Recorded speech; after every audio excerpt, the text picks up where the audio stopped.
2018 était l'année où il suffisait de se filmer faire un top 1 sur Fortnite pour être premier tendance. Et aujourd'hui, tout ça a bien changé. On voit quand même de nouveaux youtubeurs apparaître chaque jour. Il est donc théoriquement toujours possible de percer sur YouTube, malgré la concurrence. Mais quand on y regarde de plus près, YouTube est étrange. Sans aucune raison, on retrouve des vidéos qui ont cassé l'algorithme. Vous savez, les vidéos où vous vous dites « Attends quoi? Comment cette vidéo a fait 1 million de vues alors que genre y a rien de ouf ?» Ou au contraire « Attends quoi? Cette vidéo a que 100 vues mais wesh !» Comment après ça ne pas penser que YouTube c'est juste de la chance? Ben disons que la question est plus compliquée que ça. De toutes les vidéos que j'ai postées sur YouTube, celle qui m'a rapporté le plus de vues c'est celle-ci. Une rediffusion d'un live Twitch posté sur une de mes autres chaînes à moi. Et c'est tout. Aucun travail à faire et je me suis fait 16 000 vues. Et le pire c'est que ça continue de faire des vues, avec un watch time plutôt étrange. Et ce n'est pas la seule fois que ça m'arrive. Récemment j'ai posté la vidéo d'un mec qui fait ça. Ce truc là. Bon, personne sait ce qu'il fait mais ça m'a rapporté 8000 vues. L'une des vidéos les plus vues que j'ai postées sur la plateforme. Alors que la vidéo n'a strictement aucun sens. Une miniature négligée, aucun montage, le concept, voilà quoi. Et vous savez quoi? Il n'y a rien sur internet qui explique cela. Alors encore la vidéo sur Inoxtag au Z-Event, selon les stats, 93% viendrait de l'outil recherche YouTube. Donc ok, les gens ont peut-être juste entendu parler de l'événement et ont voulu savoir comment ça s'est passé. Mais cette vidéo là alors, pourquoi elle a marché? Alors ce gars c'est LohanLV. Vous le connaissez peut-être, il a plus de 100 000 abonnés sur YouTube. Alors est-ce que ça a un rapport avec le fait que ça a percé? Non,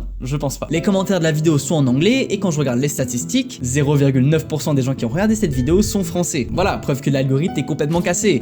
Je vous jure, la seule théorie que j'ai trouvée, c'est qu'on voit ses gros pieds. Et il y a des gens un peu chelous qui ont cliqué sur la miniature. Bon, maintenant, il y a un autre cas. Le contraire total du scénario précédent. Les gens qui font de très bonnes vidéos, mais qui, eux, ont 12 vues. Ils passent énormément de temps à travailler sur leurs vidéos, des vidéos avec de très bons montages, de très bonnes miniatures, un concept qui prend du temps à réaliser, mais qui au final ne marche pas. Un truc que vous savez déjà, mais je le répète car c'est important, même s'il y a eu beaucoup d'efforts dans vos vidéos, ça ne veut pas dire que la vidéo sera bonne. Quand on réalise ces vidéos soi-même, du début jusqu'à la fin, script, montage, miniature, on a souvent l'impression que tout est parfait. Et la plupart du temps, quand on débute sur YouTube, on est éclaté. Et ça, c'est un fait. Vous essayez de copier tout ce que vous voyez, mais vous le faites mal. Non, ce qui vous manque, c'est la vision de quelqu'un d'autre, votre vidéo vue par un autre œil. Donc si vous avez, je sais pas moi, un frère ou une sœur, demandez-lui ce qu'il en pense. Même s'il n'y connaît rien à YouTube, écoutez tous les conseils qu'il vous donne. Maintenant, si les conseils qu'il vous donne ne sont pas assez pertinents, ou si juste vous n'avez personne à qui demander, vous pouvez toujours demander sur mon serveur Discord sur le thème de la création de contenu. D'ailleurs, en parlant de retours et de critiques, faites-les vous-même. Ça, c'est un truc que je disais récemment à des gens sur mon serveur Discord. Donner votre avis sur les vidéos des autres personnes vous aide à progresser dans vos propres vidéos. C'est en voyant les erreurs des autres qu'on se rend compte de ses erreurs à soi. Alors allez critiquer les montages, les miniatures, les scripts des personnes là-bas, en essayant d'être constructif et pas méchant bien sûr. Déjà, avec ça, vous pourriez obtenir plus de vues. Et si vous, 1000 vues par vidéo, c'est pas assez, vous en voulez plus, prenez contact avec moi, je vous explique tout, premier lien en description. Bon, tout ça pour dire que tes vidéos ont les vues qu'elles méritent. Et que si tes vidéos marchent pas, c'est pas de la faute de YouTube ou de l'algorithme, mais de la tienne. Pour moi, et c'est bien mon avis personnel, le shadowban, ça n'existe pas. Le shadowban, c'est quand YouTube rend un utilisateur soi-disant moins visible dans les recommandations. Et encore une fois, selon moi, si tes vidéos ne sont pas recommandées, ce n'est pas de la faute de l'algorithme, c'est car ta vidéo est nulle. Ton public n'aime pas tes vidéos. Et c'est MrBeast qui disait ça, remplacer le mot algorithme par audience. Au lieu de dire l'algorithme n'a pas aimé la vidéo, dites plutôt que c'est l'audience qui n'a pas aimé la vidéo. Mais alors, comment faire en sorte que notre public aime nos vidéos? Quels sont les codes pour le YouTube 2024? Et ben pour ça, il faut respecter uniquement une chose pour que ça marche. Alors ça va vous sembler con, mais c'est la raison pour laquelle 99% des gens ne marchent pas sur YouTube. Et c'est normal, c'est la première étape de la création d'une vidéo. Et c'est aussi la plus compliquée. Trouver un bon sujet de vidéo. Et ne quitte pas la vidéo, c'est important. Réfléchissez un peu à ça. Souvent, les gens qui se lancent sur YouTube reproduisent le même style des autres YouTubeurs. En plus de reproduire le même style de montage, miniature, etc., ils reproduisent exactement les mêmes concepts, les mêmes vidéos. Mais si un concept a déjà été fait et a obtenu beaucoup de vues, alors ça ne sert à rien d'essayer de refaire la même chose. Par exemple, si je fais une vidéo qui est l'imposteur, comme Squeezie, et que tout soit pareil, il y a de la prod, il y a des invités, tout est stylé, et ben même avec ça, je suis sûr que ça ne va quand même pas marcher. Et oui, partout ça marche de la même manière. Il faut que ça soit quelque chose d'original et quelque chose qui attire la curiosité des viewers. Si à ça tu rajoutes un bon titre et une bonne miniature, c'est bien. Et encore mieux avec une vidéo bien écrite et bien montée. Et si une vidéo contient ces 5 choses et que la vidéo n'a pas percé, ben reviens dans une semaine et elle aura marché, obligatoirement. Alors faut savoir que dans ma vidéo payante qui va bientôt sortir où je t'apprends à faire de bonnes vidéos, comment trouver des idées de vidéos qui marchent, comment trouver un bon concept, et ces conseils en plus de tous les autres, montage, écriture, miniature, etc., et ben ils vont vous faire réussir à coup sûr. Bon, maintenant passons à la vérité. On dit souvent que le YouTube de 2005 à 2012, peu importe ce que tu postais, tant que t'étais régulier, et ben ça marchait. Et ben moi je pense que c'est encore le cas aujourd'hui. C'est juste que toi, tu n'arrives pas à avoir la même régularité que les gens au début. Les gens aujourd'hui abandonnent trop facilement car ils ont beaucoup trop d'attentes. En 2011, les premiers youtubeurs, quand ils postaient une vidéo, ils n'attendaient rien en retour. À aucun moment ils pensaient qu'ils allaient devenir des stars ou faire un max de fric, donc si leur vidéo ne marchait pas, et ben ils s'en battaient la race. On entend souvent la phrase